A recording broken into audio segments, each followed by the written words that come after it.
we Ukrainians, we will never give up. We will fight till the last Ukraine, till the victory in our freedom. We are ready to die for the sake of our freedom and independence, and just to be Ukrainians. Just to be Ukrainians. You can hear their will to fight to the end. Ordinary Ukrainians and reservists are doing whatever they can to defend their homes and families, as Putin's forces have failed to take control of key cities, despite being far better equipped. The Ukrainian army holding their ground with the help of U.S.-made anti-tank weapons and killer drones supplied by Turkey. Ordinary citizens, untrained in war, are being handed AK-47s as they join the front lines. And with the help of instructions from state TV, Ukrainians by the thousands are making their own Molotov cocktails to thwart the enemy. Many in the nation of 44 million are taking inspiration from their president, who has stayed behind to fight the invading Russians. Kennedy, your thoughts? This is an element of the conflict that people didn't anticipate, and that was the heart and the resolve of the Ukrainian people.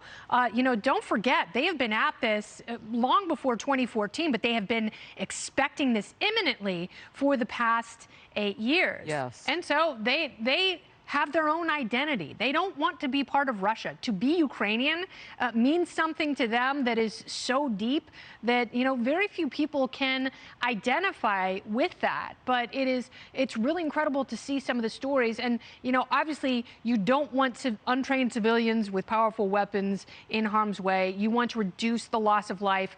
Obviously, and I have to say this, we have to hope for a peaceful resolution soon. And General, I wanted your take on this specific tactic being deployed. Ukrainians have been urged by government agencies to remove road signs and landmarkers to confuse invading Russian forces. Now, the call was posted by the country's Ministry of Defense's Twitter account as fighting around the Ukrainian capital city, Kyiv, intensified. And we're hearing this alongside stories of, a Russian tank running out of gas and sort of ordinary Ukrainians, again, really in the thick of it, taunting the Russian soldiers. As Kennedy's point, their heart is just larger than life there, General. Yeah, it is, Emily. Look, you got to just have absolute admiration for the way the Ukrainian citizens are doing this and fighting right now. I do. I'm saying I want them on my side at any time. In fact, when this thing is done, and hopefully they're successful about repelling the invaders along with the West, we ought to offer them NATO membership the first day. I mean, it's incredible when you see the spirit of the people. And they're using everything they've got in their hands to include, as you said, removing road signs. Well, they are roadbound, we know that, and they're trying to head in the right direction. And they're not just performing as I thought a big army would. Remember, we were talking earlier, a couple months ago, that, well, the attack would come when the fields are frozen and it's easier for tanks to move. That hasn't happened at all. And these guys are setting themselves up as a huge target. But the spirit of the people that you see is absolutely amazing. This reminds me of the stories you heard during the Blitz in London, when they were so determined to push back on the Nazis. And you're seeing the same thing. These are hardy people, they're great people, and they deserve every bit of our support in the days ahead. That's right, and the world really is supporting them, as there's been demonstrations throughout the world supporting Ukraine, recognizing that spirit, recognizing that heart. Yeah. Kaylee, it's being called the tracksuit resistance. Ordinary Ukrainian citizens, many dressed in tracksuits, lining up to grab those AK-47s, taking on the advancing Russian army.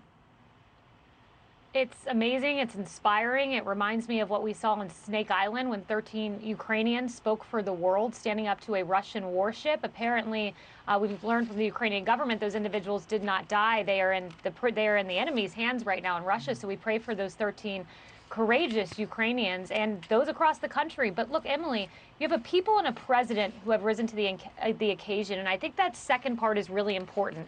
I don't know that you see this level of resistance without a president and a leader like Zelenskyy. Think about what happened when Ghani left Afghanistan. It was very quickly thereafter that a demoralized Afghan army laid down their weapons. In this case, you have a president who stayed, who is target number one, and he has chosen to stay and courageously fight alongside his people. Apparently apparently there was a meeting on February 24th, an emergency meeting at the European Union. And Zelenskyy, this is how it was described. Zelensky's intervention in that meeting will be a part of history, said an official in the room. It was very emotional. Leaders were deeply affected by a 10-minute emotional speech he gave that they attribute Germany finally raising its defense spending, Switzerland finally saying we're going to get involved here, at least helping the Ukrainians. All of this happening because one man chose to exhibit courage. One man chose to stand for his country in a 10-minute speech. I have such admiration for Zelenskyy. That's right. And again, I think the world does as well, Kaylee. We are seeing him as the example of a leader. And it's unfortunately against a tragic circumstance occurring. But it's really been amazing to see the level of inspiration he's had. Former Miss Grand Ukraine. I mean, they're elderly people all over Ukrainians are joining that fight with their heart. Hi, everyone. I'm Brian Kilmeade. I want you to do me a favor. I want you to click to subscribe to the Fox News YouTube page. This is the only way that I know for sure that you're not going to miss any great commentary, any great news bites, any great interviews coming your way on Fox. You can get it all here on YouTube. So subscribe right now.